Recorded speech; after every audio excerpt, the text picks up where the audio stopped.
Hello friends, welcome back. Probability के series में आज हम पार्ट 3 देख रहे हैं। इस पार्ट में हम ये देखेंगे बुक्स के कुछ टर्म्स और कुछ स्टेटमेंट्स जो हमेशा कंफ्यूजिंग होते हैं और बच्चे को दिक्कत होता है। आज उसकी बात करते हैं। पहला है बायस्ड और unbiased. Biased unfair, unbiased fair. मतलब कोई एक्सपेरिमेंट का रिजल्ट किसी एक रिजल्ट के प्रति झुकाव है तो वो बायस्ड है, यानी कि वो अनफेयर है। ऐसा एक्सपेरिमेंट जिसका रिजल्ट किसी और तरीके से मैनिपुलेट या नहीं किया गया हो वो होता है अनबायस्ड यानी कि फेयर। एग्जाम्पल के बात करते हैं तो आपने शोले मूवी देखी होगी। शोले मूवी में जय के पास जो कॉइन होता है वो कॉइन बायस्ड होता है, यानी कि उस मूवी के वो कॉइन के दोनों चित्त और पट दोनों सेम होते हैं, जिसके कारण जय को मरना पड़ता है और वीरू बच जाता है। तो वो हो गया बायस्ड। अनबायस्ड कॉइन मतलब जो नॉर्मल कॉइन अपना होता है, जिसमें चांसेस इक्वल होते हैं। हर एक इवेंट इक्वल प्रोबेबिलिटी है, हर एक इवेंट का इक्वल प्रोबेबिलिटी है, वो अनबायस्ड यानी फेयर कॉइन है। अब अगला स्टेटमेंट है outcomes are equally likely. Outcomes are equally likely कहने का मतलब ये है कि कोई एक्सपेरिमेंट है, उसका जो आउटकम्स है, हर एक आउटकम आने का चांस इक्वल चांस है, तब वो आउटकम्स इक्वली लाइकली कहलाएगा। जैसे कि एक कॉइन को उछाले तो हेड आने का चांस और टेल आने का चांस दोनों इक्वल है, 1/2 एंड 1/2। दूसरी और डाइस का बात करते हैं। डाइस में भी 1, 2, 3, 4, 5 और 6 एक बार जब डाइस रोल किया जाता है तो ये 6 आउटपुट आने का, ये 6 आउटकम्स आने का हर एक का इक्वल चांस है। तो यही बोला गया है आउटकम्स आर इक्वली लाइकली। अब नॉट इक्वली लाइकली का मतलब समझने की कोशिश करते हैं तो इक्वली लाइकली को और बेहतर से समझ सकेंगे। जैसे हमारे पास एक बैग है, सपोज कीजिए उस बैग में 5 ग्रीन और 20 रेड बॉल्स हैं। उसमें से एक बॉल निकाला गया, एक बॉल निकाल रहे हैं हम, तो अगर ए पूछा जाए क्या प्रोबेबिलिटी है कि वो बॉल क्या होगा, वो बॉल ग्रीन होगा।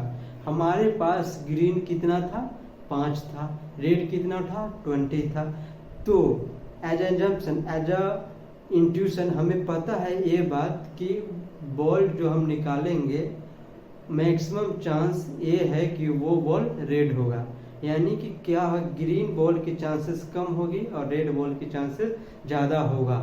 तो ये जो एक्सपेरिमेंट हुआ ये नॉट इक्वली लाइकली, यानी ग्रीन और रेड जो ग्रीन या रेड बॉल निकलने का जो चांस है वो क्या है, इक्वली नहीं है।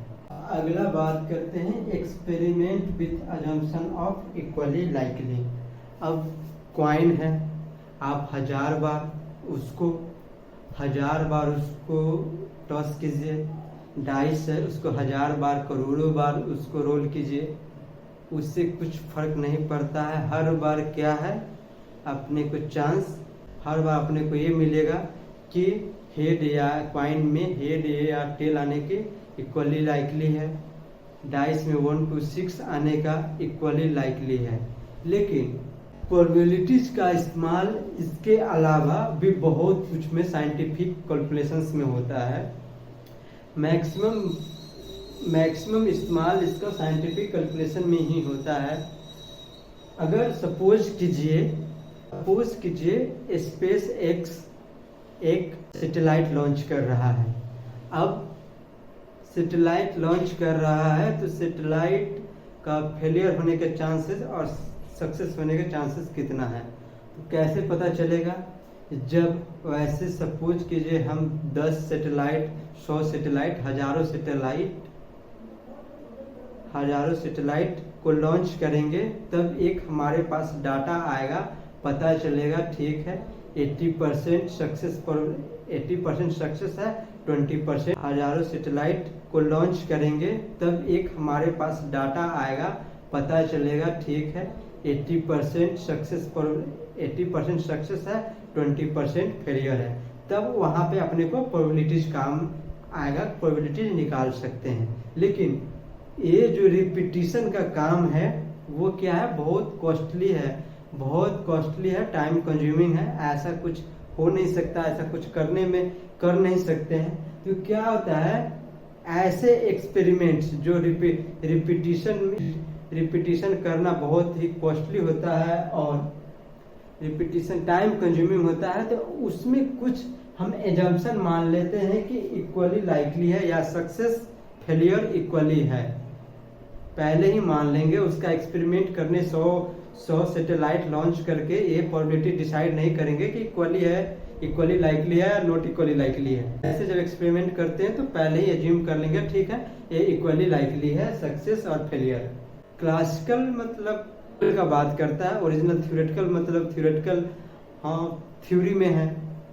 क्लासिकल और थ्योरेटिकल प्रोबेबिलिटीज ऐसे एक्सपेरिमेंट जो एजम्पशन पे बेस्ड होता है, जो इक्वली लाइकली है, एजम्पशन पे बेस्ड इक्वली लाइकली है।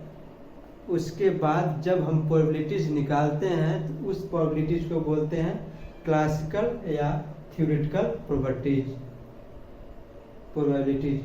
अब इसका फॉर्मूला जैसे कि एम्पिरिकल एक्सपेरिमेंटल प्रोबेबिलिटीज निकालने का जो फॉर्मूला था, वैसे ही सेम इसका भी फॉर्मूला है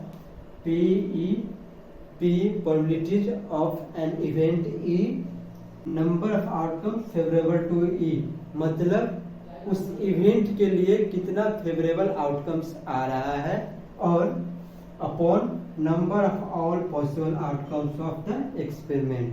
इसका मतलब ये कि उस एक्सपेरिमेंट में जितने भी पॉसिबल आउटकम्स हैं उससे डिवाइड करेंगे, तो अपना क्या निकल जाएगा, क्लासिकल या theoretical probabilities of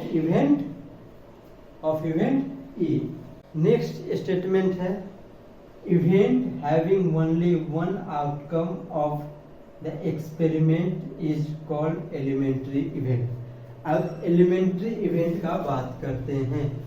elementary event क्या होता है? एलिमेंट्री इवेंट ऐसा इवेंट है जिसका आउटकम 1 है।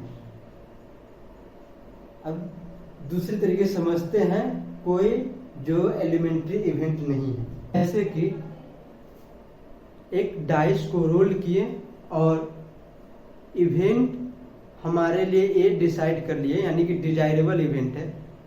ये बात ध्यान रखिएगा, ये कोई रिजल्ट नहीं है, एक इवेंट का बात कर रहा है। तो हमारे लिए इवेंट क्या होता है, डिजायरेबल आउटकम्स होता है। तो हमारा डिजायर आउटकम क्या है, नंबर ग्रेटर देन 3। अगर एक डाइस को रोल किए और नंबर ग्रेटर देन 3 हमारा इवेंट है, तो नंबर क्या हो सकता है अपने लिए, 4, 5, 6, ये तीनों नंबर आएगा, तो यानी हमारे इवेंट को वो सेटिस्फाई कर रहा है। तो हमारे यहाँ पे कितने हैं, उस इवेंट के 3 आउटकम्स हैं, 4, 5, 6। अब उस इवेंट के 3 आउटकम है, तो ये एलिमेंट्री इवेंट नहीं है। एलिमेंट्री इवेंट कब होता है, उस इवेंट के बस एक ही आउटकम होते तो वो एलिमेंट्री इवेंट होता। एग्जाम्पल में एक कॉइन को टॉस करते हैं, आइदर हेड आएगा या टेल आएगा। एक इवेंट है गेटिंग 1 हेड, यानी कि एक ही हेड आएगा।